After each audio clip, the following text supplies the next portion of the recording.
Assalamualaikum, ya Waalaikumsalam. Di Bancara tak puji uhro dengan buat maksiat. Kayak tak buat. Lain cara apa buat kan? Di Bancara biar tak puji uhro dengan buat maksiat. Kayak tak buat. Maya teman-teman tak buat ngarencana tak buatnya tapi roh tak buat. Makin Bancara roh tak buat le. Ingat ke neraka, ingat ke siksa Allah. Man kiban cara beru tak buat cara na kiban cara menyedro dan tobit dari rumah yang pertama untuk semayang le yang cara termudah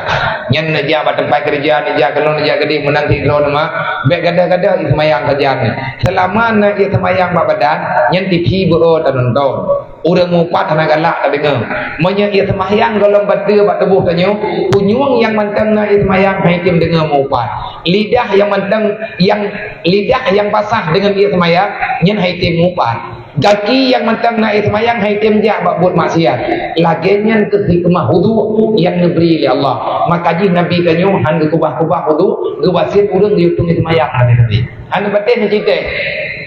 mesti 3 minggu tentu semayang tapi baik tentu semayang dari semayang tu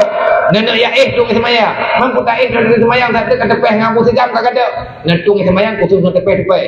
nah si semayang khusus ni saja pemudu elong untuk padam la kau nya hang ada semayangnya si semayang kenya yang baik na beda nak semayang nya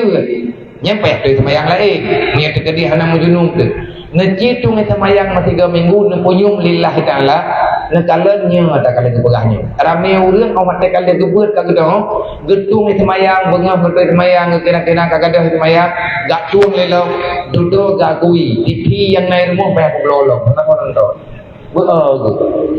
hai tip mata katanya untuk kalian yang hana berfaedah jangankan kalian dosa kalian yang hana fahla mentah hai tim li mata